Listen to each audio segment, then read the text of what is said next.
नमस्कार, बहुत स्वागत है आप सभी का। आप देखना शुरू कर चुके हैं आर पार और मैं हूं आपके साथ अंजलि सिंह। आपसे मैं एक सवाल पूछूं, आपके वॉलेट में कितने क्रेडिट कार्ड्स हैं? 1, 2 या शायद 3, 4 या उससे भी ज्यादा?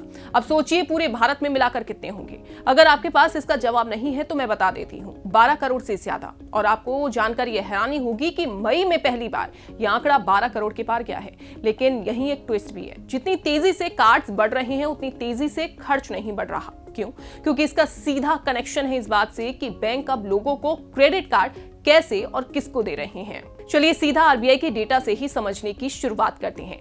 मई में क्रेडिट कार्ड ट्रांजैक्शन वॉल्यूम पहुंचा 59.6 करोड़, ट्रांजैक्शन रिकॉर्ड हाई, और टोटल स्पेंडिंग बढ़कर हुई 2.03 लाख करोड़, जो पिछले महीने अप्रैल के 1.97 लाख करोड़ से थोड़ा ज्यादा है।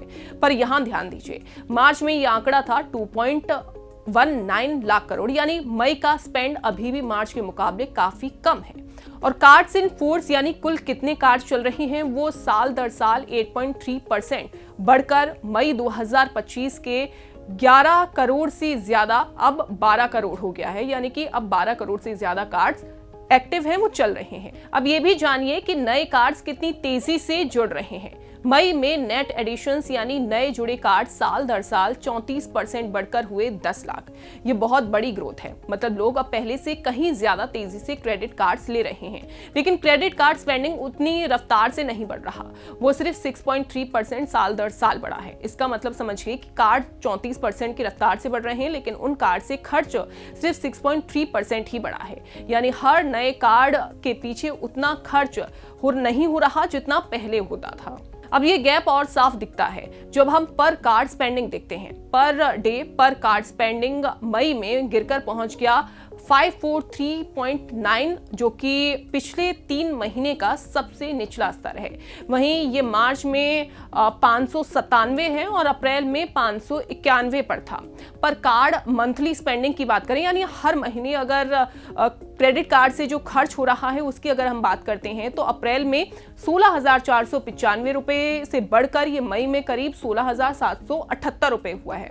सोचिए, इतने सारे नए कार्ड्स इशू हो रहे हैं, लेकिन हर इंडिविजुअल कार्ड पर खर्च उतनी रफ्तार से नहीं बढ़ रहा।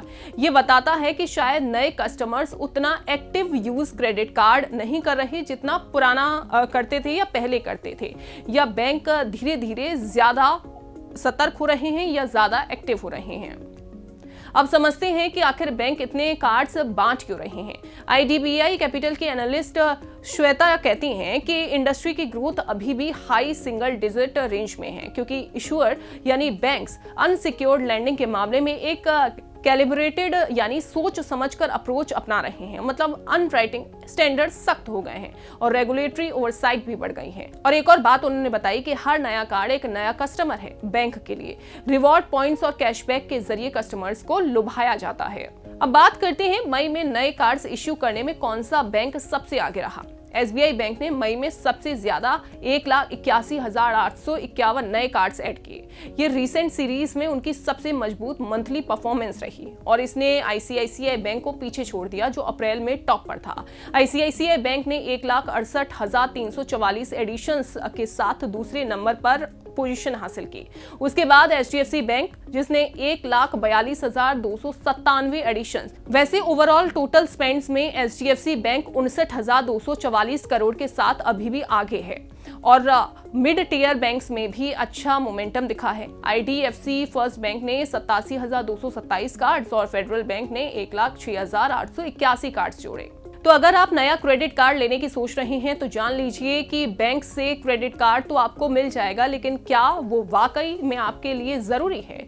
कहीं आप बस रिवॉर्ड पॉइंट्स के लिए तो क्रेडिट कार्ड नहीं ले रहे, क्योंकि इंडिया में जितनी रिकॉर्ड रफ्तार से क्रेडिट कार्ड्स बढ़ रहे हैं, लेकिन खर्च का बढ़ना उतना तेज नहीं है। ये दिखाता है कि बैंक सब ग्रोथ के साथ साथ कॉशन भी बरत रहे हैं, ताकि भविष्य में कोई बड़ा रिस्क ना बने। वीडियो अगर आपको पसंद आया हो तो वीडियो को लाइक करिए और चैनल को सब्सक्राइब जरूर करिए।